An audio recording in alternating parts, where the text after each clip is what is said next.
Assalamualaikum warahmatullahi wabarakatuh. Kami dari kelas 2E PGSD di kampus Tasikmalaya,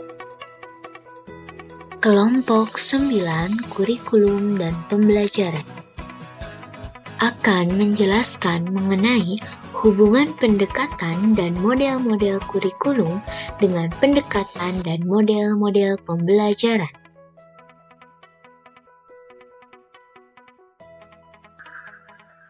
Pendekatan dapat diartikan sebagai titik tolak atau sudut pandang seseorang terhadap suatu proses tertentu. Menurut Sukma Dinata pada tahun 2000, di mana beliau menyatakan bahwasanya pengembangan kurikulum bisa berarti penyusun kurikulum yang sama sekali baru, bisa juga menyempurnakan kurikulum yang telah ada. Macam-macam pendekatan kurikulum. Yang pertama yaitu pendekatan berorientasi pada bahan pelajaran. Yang kedua, pendekatan berorientasi pada tujuan. Yang ketiga, pendekatan dengan organisasi bahan.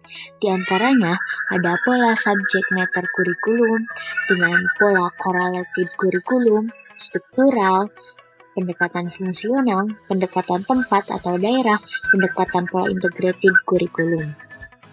Selanjutnya mengenai model kurikulum. Menurut Good dan Travers, model merupakan abstraksi dunia nyata atau representasi peristiwa kompleks atau sistem dalam bentuk naratif, matematis, grafis, serta lambang-lambang lainnya.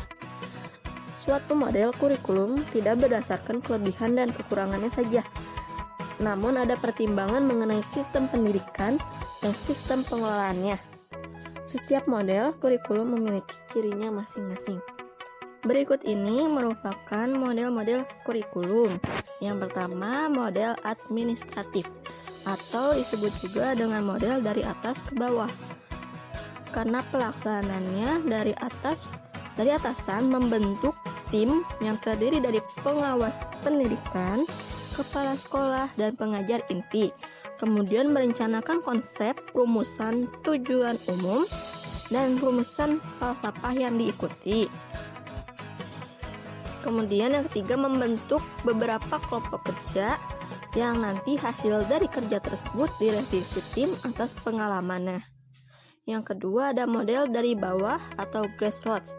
Model ini kebalikan dari model administratif, yaitu upaya pengembangan kurikulum dapat dilakukan oleh guru atau sekolah.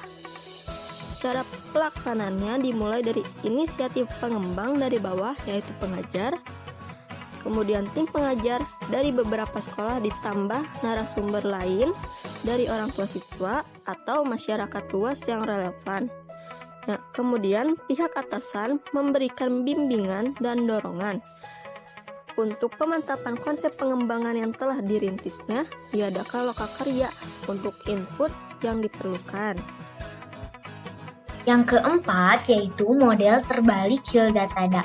Model ini dikembangkan atas dasar data induktif yang disebut model terbalik, karena biasanya pengembangan kurikulum didahului oleh konsep-konsep yang datangnya dari atas secara deduktif. Yang kelima, model hubungan interpersonal dari Rogers.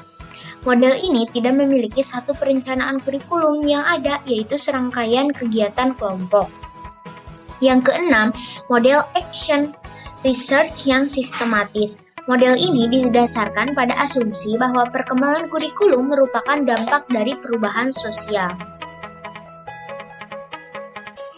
Pembahasan ketiga mengenai pendekatan pembelajaran. Pendekatan pembelajaran dapat diartikan sebagai titik tolak atau sudut pandang kita terhadap proses pembelajaran yang merujuk pada pandangan tentang terjadinya suatu proses yang sifatnya masih sangat umum. Di dalamnya mewadahi, menginspirasi, menguatkan, dan melatih metode pembelajaran dengan cakupan teoritis tertentu.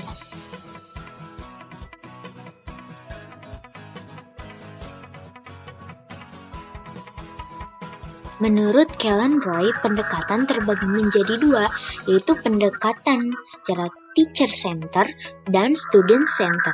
Yang pertama, pendekatan pembelajaran berorientasi pada guru atau teacher center approach.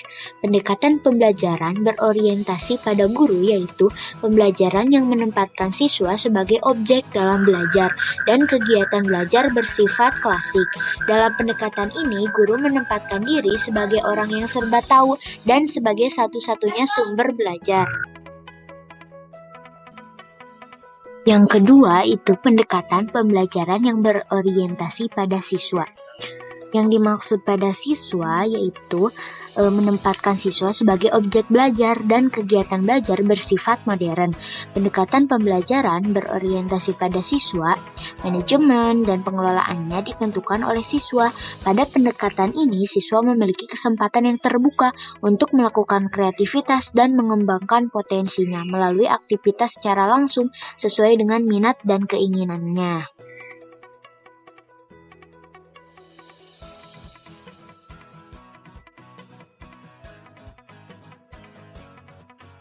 Model pembelajaran dipandang sebagai gambaran suatu pembelajaran lengkap dan utuh dari awal sampai akhir. Model pembelajaran dapat dikatakan juga sebagai rangkaian teori, pendekatan, metode, teknik, sehingga dalam praktiknya model pembelajaran dapat menjadi acuan atau membimbing seorang guru dalam melaksanakan pembelajaran. Sementara itu, Santiasa pada tahun 2007 berpendapat lain bahwa model pembelajaran merupakan kerangka konseptual yang di dalamnya melukiskan prosedur yang sistematis dalam mengorganisasikan pengalaman belajar untuk mencapai tujuan belajar.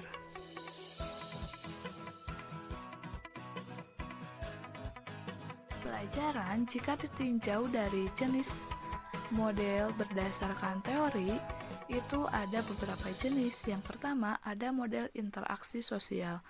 Model ini berlandaskan pada teori belajar Gestalt. Pokok pandangan ini bahwa peristiwa tertentu akan dipandang sebagai suatu keseluruhan yang terorganisasikan. Dengan demikian, pembelajaran akan lebih bermakna jika materi diberikan secara utuh, bukan bagian-bagian.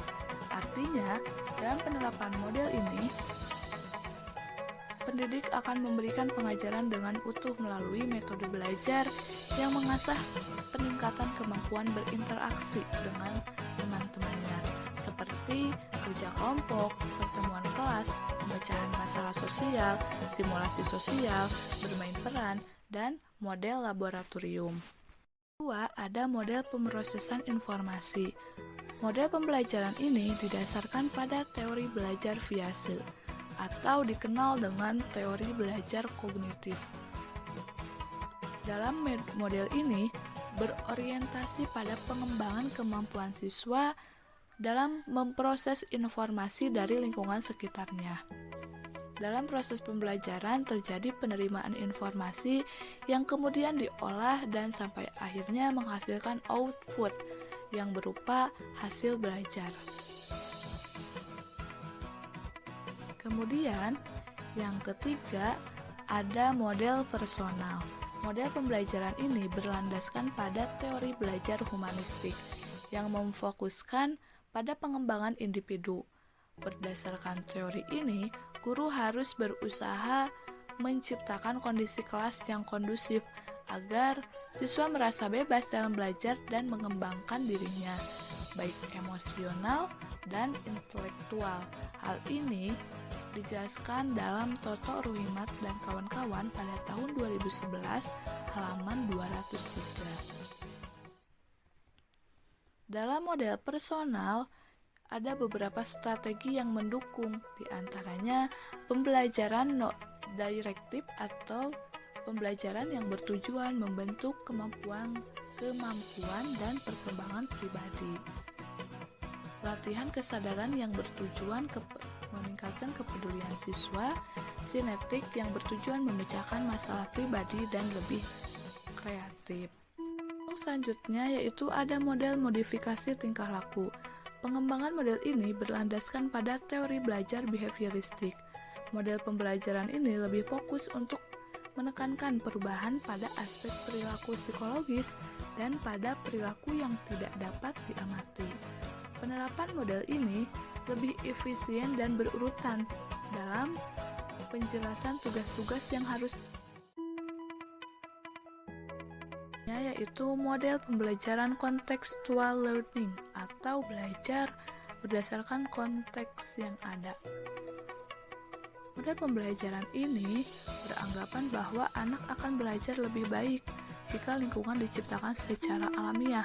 Artinya, belajar akan lebih bermakna jika anak belajar dan mengalami sendiri apa yang dipelajarinya, bukan sebatas mengetahui.